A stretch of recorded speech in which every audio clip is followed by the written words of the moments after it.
To Wednesday. I don't feel like having myself down here at the bottom today, so excuse me. Hopefully, I'll see a bunch of you after school today. If I don't, hopefully these couple of videos will be helpful. So this is number 7. I just realized that it's numbers 1, 2, 3, 4, 5, then 7. So 6 is nowhere to be found. But this should look very familiar, as we have here. What happens if my vertex form of the equation is a y equals or an x equals? Recall that if it's a y equals, it opens either up or down. If it's an x equals, it opens either left or right. Also remember with this, this is going to be right on your test. So this is information that you can access as you're going through the question. So now let's look over here. Here's an example. This is a y equals. I'm going to grab a pen down here at the bottom, and I'll just try to write it in the best that I can. So the axis of symmetry. This is one that opens either up or down. So looking at this, remember it's the opposite of this value. So then my axis of symmetry is x equals -4. My vertex then, remember this is the x-coordinate of the vertex, and it's also the same thing as what I see here with the axis of symmetry. And then this is my k, so -1. I'm going to go through and I'm going to actually put the axis of symmetry and the vertex in here.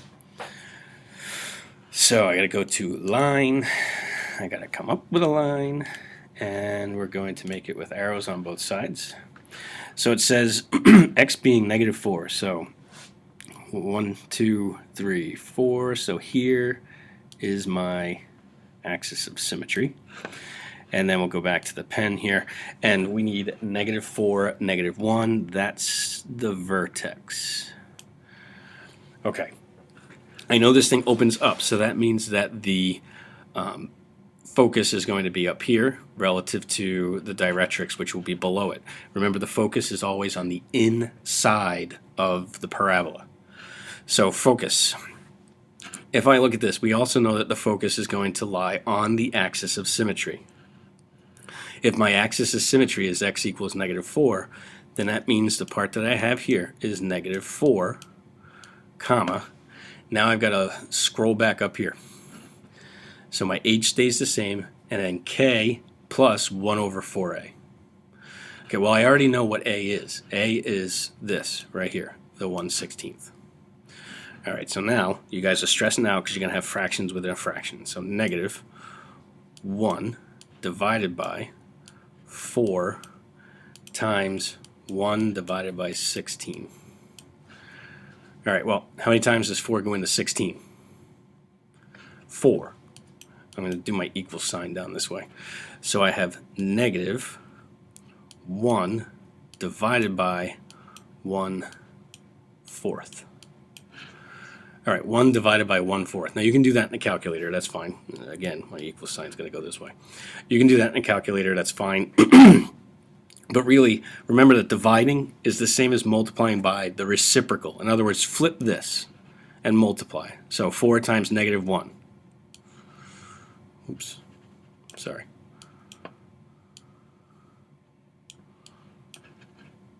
Okay, so that's the value we have that's going to replace this. All right, so I'm going to subtract -4 from the value that's already here. All right, so let me scroll down here, make it a little bit easier. So I'm going to take k minus 1 over 4a. K was -1 minus -4. So then we're going to get 3.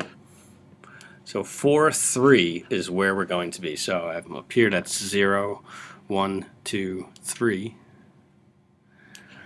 Okay.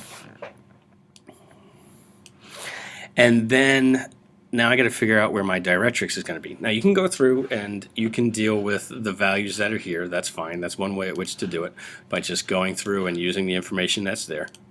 Or remember, the distance away the vertex and the focus are, that's the same distance from the vertex to the directrix.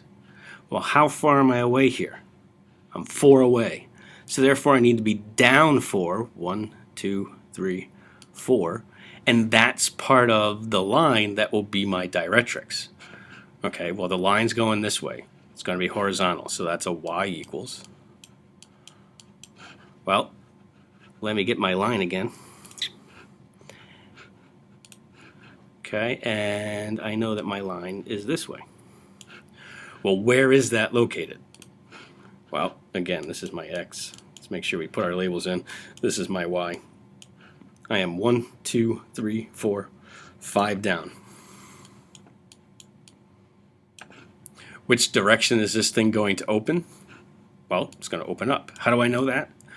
Because this that I put the arrow to is positive. I know I'm going to open up.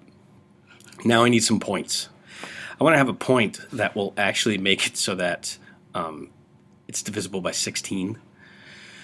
All right, awesome. So I need a number that's divisible by 16. Well, if I put 0 in for x, so if I put a 0 in for x, all right, so the point 0.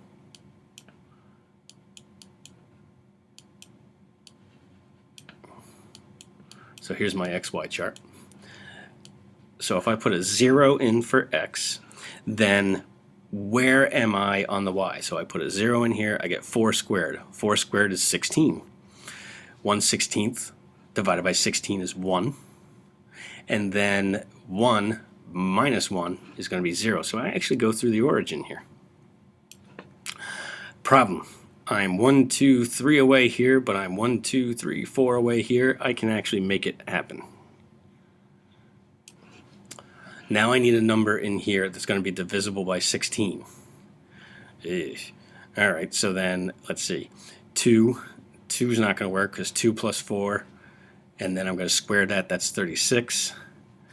Let's see, if I put a 3, not so much. A 4. 4 plus 4 is 8. 8 squared is 81. That's not going to work. 5, 6, 7. Okay, so these aren't going to be very nice. So then I need to just choose a point. Okay, I just need to choose a point and see what happens. Well, let's see how far out I can go. 1, 2, 3, 4, 5, 6. Let's go to 6. Because I really can't do a heck of a lot with over here. There's nothing I can do over here. So if I go to 6, then I have 10 squared. Okay, so I've got 10 squared, which is 100. 1/16 of 100. All right, so then we've got to grab our calculator. All right, so then when we take 100 and divide by 16, because remember I've got the 100 here, I divide by 16, we get 6.25. 6.25 minus 1 is 5.25. All right, so now I'm out here at 6, and I'm going to go 1, 2, 3, 4, 5, and a little bit. And then I just go ahead and draw my curve. Again, this is a really rough sketch. Okay, I can't go much further than there. And I'm done with my graph. Now looking up here, be sure to label your graph. The axis of symmetry. Okay, well here's my axis of symmetry, and that's an x equals -4. Because notice I'm reading what's called directions, so I can make sure that I have it correct and I get all my points. There's the axis of symmetry. Here's the vertex. Here's the focus. Whoa, that's a funky looking F. So there's my focus. And then here's my directrix, which is y equals -5. So I have all the information that I've been asked for. I fill all these parts in. I've got my graph. I've got points here. I obviously can't do 5 points because I don't have the room for it. So that's okay, because it doesn't ask for something with all 5 points. All right, so there's my graph, and that's what this whole problem was. Bing, bang, boom, you're done with number 7.